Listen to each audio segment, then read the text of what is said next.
I will be showing you a game between Louis Paulsen and Tarrasch. It was played in 1889. It was just a friendly game before one big tournament. So let's see how did they play 100 and something years ago. It was a 4 knights defense, not seen very often today, but at the time it was kind of a popular opening. Well, these are all normal moves. White gives the bishop pair in order to make some weaknesses in the black's camp and maybe to weaken the influence over the d4 square, but actually he didn't manage to do that, as we will see later. But anyway, bishop d2, rook e8, all moves are fairly logical. Just a little bit about this move rook e8. Since there is no more light square bishop on the white side, this rook is no longer needed to protect this f7 square, so he can activate. Maybe it sounds strange that this is the activation move, because you can say, hey, what is this rook doing? He's hitting his own pawn, and on top of everything, this pawn is well protected. But this is a move that kind of anticipates the future events. And in similar positions, you will very often see strong players play this kind of move. I mean, what's the point? Later on, he might push this d6, d5 blow, and then this rook will be very useful. It will protect this pawn in that situation. So it's a long-term move. Okay, let's see what happened later.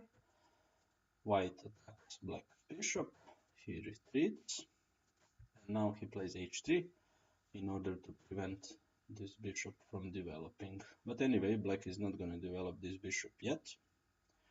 As it is often the case, you want to wait a little bit with development of this bishop until you see where you really want to go with it. So black goes with activation of his other rook. He attacks this pawn, something has to be done about it, and white played this move, rook b1. I don't really like this move. It looks a little bit passive, and later on white will either play in the center or on the king side, so it doesn't really make sense to place a rook there at this point. What he could have done is to go not rook b1 but b4, gain some space on the queen side. Let's say play something like this, and now why queen e7? If you don't play queen e7, you might actually lose a piece, because white is threatening to push c4, c5, trapping this bishop. c5, if you take, we take, and the knight is covering the c5 square, and the bishop cannot go to a5 because of this bishop taking this square. So that's why black should prevent that. And let's say white goes here to take this square from this bishop. Maybe black would reply something like this, and well, this position looks kind of equal, but looks better than what white got in his game, because this bishop is kind of blocked, although it might go to, I mean, it might spring to life later if c6 is played and rerouted, but nevertheless, this looks much better than what happened in the game. So anyway, that was another option. White Paulsen played rook b1 and c5. This is a very good move. It gets firm control over d4 square, and now white will pretty much never play d4. I mean, if you want to play d4, you probably have to support that square with c3 first. But if you first, it takes a lot of time. You have to remove the knight, play c3, and then push d4. It's a lot of moves. But even if you do all that, once you remove the knight somewhere to allow this pawn to go to c3 to control d4, this knight was protecting the e4 pawn. But once it moves, it leaves it unguarded. I mean, it leaves it unguarded after you push d4. So it's pretty much never going to happen that white will push d4. That's why he will switch his attention to the king side. He's probably going to try to organize this pawn forward to open the f file and maybe generate some attack on the king side. But let's see. So that's what he's doing. Now c6. This is the other point of moving this pawn to c5, so you can free this other pawn to move forward, because if you see here, this bishop didn't have any prospects of going to some other diagonal except here, but it could be always be taken by the knight. So after these few moves, now it's a real possibility for this bishop to go somewhere here, and then when you push d5, he will kind of looking towards the white king. That's just a possibility, but still a possibility that white has to think of as something that can happen to him. So white still proceeded with his kingside operation. Black took, and now a very strange move. And also, I'm pretty sure that this is a mistake. It's more logical to take on f4 with the bishop. Why? Because if you take with the bishop, first you kind of look at this rook, and it's much harder for black to push d5 now, because obviously the rook is hanging. I mean, you could first exchange the rook and push, but that's another story. Also, sometimes you have the option of going to g5, pinning this knight against the queen, and generating some threats. But when you play like this, first of all, you don't get any benefits of the other move. Secondly, this rook might be a target in the future, and it's also not doing much. So I don't really understand why Paulsen played this move, but probably he had some idea in mind, or he just missed something, or maybe he had a lot of fun the night before, or I don't know. Anyway, since he played rook f4, Tarrasch used the opportunity and put in the center. Whenever your opponents attacks you on the flank, it's a general rule of thumb to counter-attack in the center, and this is a classic example of it. Okay, so Paulsen played knight g4, and this move makes sense, although it doesn't work really. But the point of this move is to exchange this knight, which was really not doing much, for this knight, which is a great piece that is influencing the center a lot. And now Tarrasch, realizing what white's ambition is, he plays a really good move which doesn't come to mind so easily. Because when you have a bishop pair, usually you don't want to give it up so easy. But here he had concrete idea in mind. So he gave his bishop for the knight, but it's the beginning of a forced operation which will lead to a good position for him. Actually, he's just gonna win, but anyway. Now he picks on e4. That was his idea. And this pawn cannot be taken. So that's why white d5. But if you don't believe me that it cannot be taken, we're just gonna take a look. So it looks like you can take it. Actually, it looks like you can take it two ways. You can take it with the pawn, you can take it with the knight, but that's just not good. I will show you. If you take with the pawn, the unexpected blow comes, as it is often the case in chess. Well, it's not so unexpected. Black pieces are very active and white pieces are really awkwardly placed. And this is the proof. Rook b2. What a blow. And not a move every player would consider. But as you can see, if white takes this rook, then simply we take the knight, and this bishop cannot be taken because the queen is hanging. Also, the rook is attacked. Once the rook moves, the queen will snap this bishop on d2, and black is just lost. So let's see the other option. What about taking the pawn with the knight? Well, then you just take that knight, and now this knight cannot be taken. If you take with the pawn, the queen can take the bishop on d2. If you take on with the rook, we can exchange on e4 and take your bishop on d2. Therefore, white has to take first on a5, but now an in-between move, queen d4 check, and it turns out that after this check, white really doesn't have a good square. Let's say he goes to h1. It's very simple. You just fork the king and queen, and white has to give the exchange, and it's completely lost. But let's say you, instead of going to h1, you go to f1. Well, now the end comes even sooner. I think even a beginner can see a mate in 1. I hope you can see it. So knight b3 is mate. Therefore, the king has to go to h2. But now black has a really nice move. Just putting the queen on d6, pinning the rook along this diagonal. And if white protects it, we just keep attacking.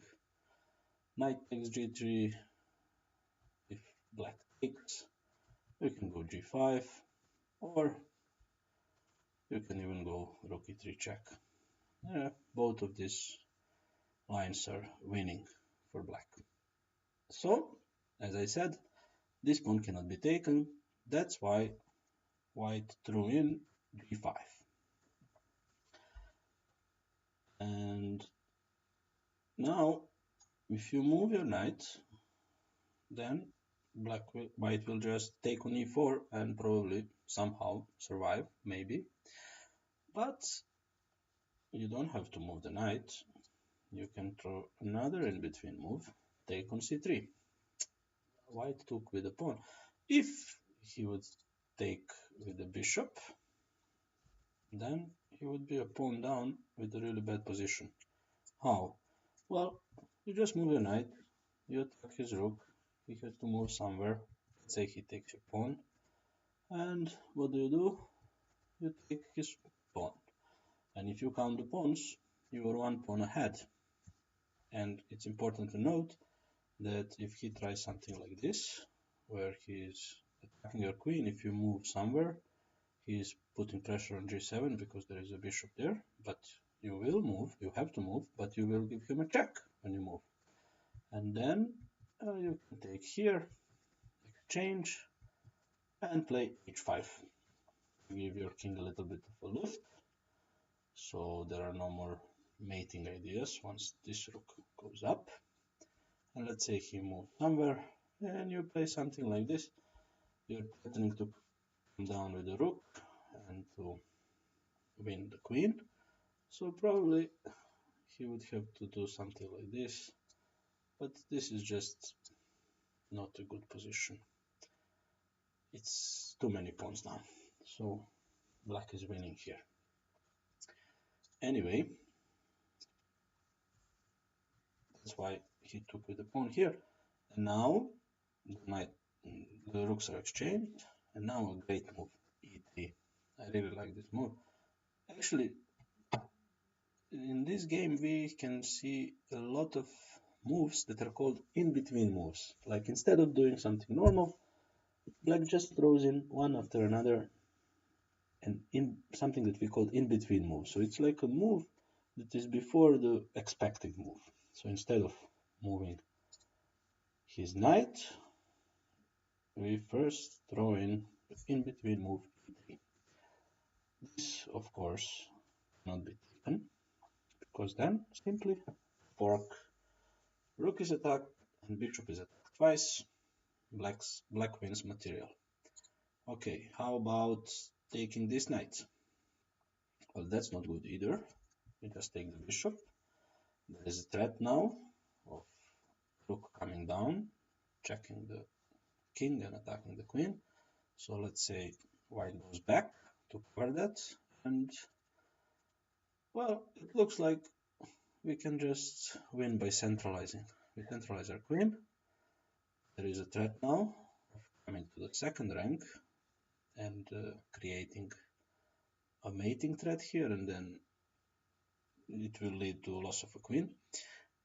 You can check it yourself, but let's say white covers this e2 square. Well, we can just go to g5. And what is white going to do? If he, for example, goes here, trying to get the pawn on d2, we can just win the queen. So basically, this position is also terrible for white. I mean, he could go here, but it's, if nothing else, we can just grab this pawn. And now this pawn is going to decide this game, because white can just never win it, and if he somehow manages to win it, then he's going to get mated. You can analyze yourself if you don't believe me, but that's just the overall impression. So therefore Paulsen retreated with his bishop, but now black survived. I mean, not survived, black saved his e-pawn, and this is a very strong pawn. Also, this is a very strong knight, and also white king is very weak. It doesn't have too much protection. This pawn is about to drop. Well, white defended it, but black gave this white rook a little nudge, so he had to move somewhere. He chose to go here, and there was an exchange, and now knight b6. Why knight b6? Because the only thing that white has in this position is the chance to somehow exploit this back rank. And since his queen is on b file, that's where he will try to organize his last attack. But if black repels this attack, the position is just won for black. That's why knight goes to b6 to block the b file, while white continues with his only turn. Now a really good move again. d8. For the back row, and sometime in the future we are threatening to take another pawn.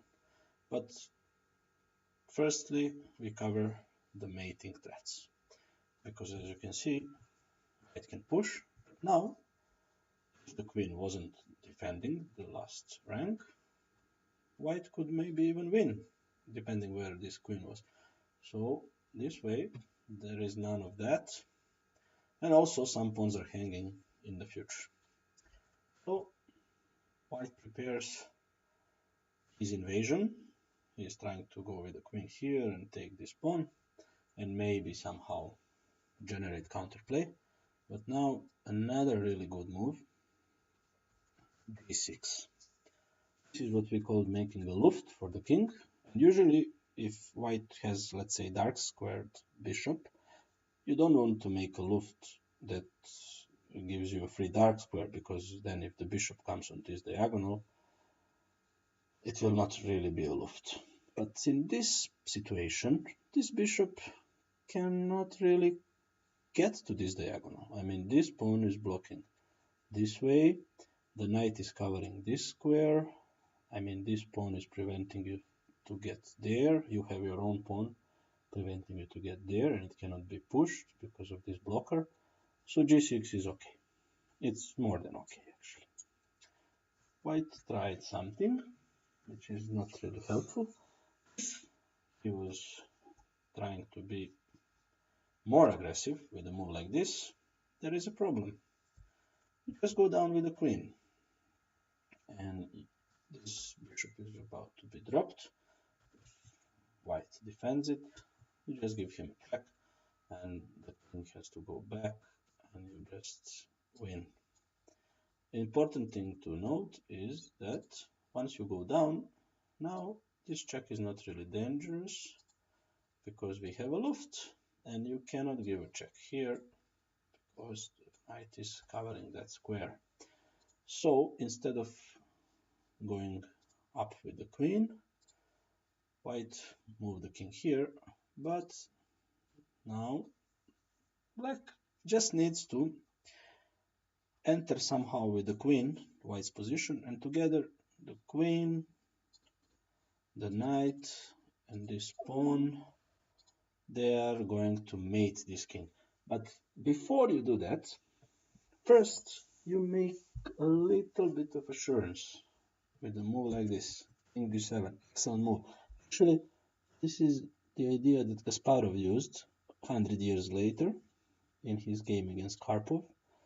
It's just a tiny move that makes this queen invasion happen without the check. So once this black queen gets into the white's position, when white attacks black, it will not come with a check. So it's like winning a tempo, but later. You lose a tempo now, but you will win it later, because you will see what I mean very shortly. Right here, how it comes. So we pick up a pawn. Now, because this king is already here, if white goes there, it's not with a check. So even if it would be with a check, it wouldn't do much. But this way, it really cancels all white's counterplay. On top of that, there is a threat to take on g2. So white played g3. But now we will see how well can a queen and a knight do against the king. Actually, they're very well known mating pair. So what I want to say with that, it's when they act together, they can form some very nice mating attacks. Black gave a check, king went up. Now, you don't have to be scared to give some of your material back if you can see that it leads to a mate, a forced mate in this case, but even if it wouldn't be forced, even if it would be for some kind of attack that looks very promising, you can go that way. So the king doesn't really have any squares but d2. This is covered by knight, this is covered by pawn, so he has to go to d2. The knight comes back. There is only one square available, and now a really nice move, which after you play a move like this, you can say to your opponent, whatever you play, I will mate you next move. There is a threat of mating on e1, and this bishop doesn't really have any squares, and if it moves, let's say it moves somewhere, you're not even going to take it, you're just going to mate. So that's it. That's how Tarrasch defeated Paulsen in 1889 in a friendly game. I hope you enjoyed it, and I hope you learned something.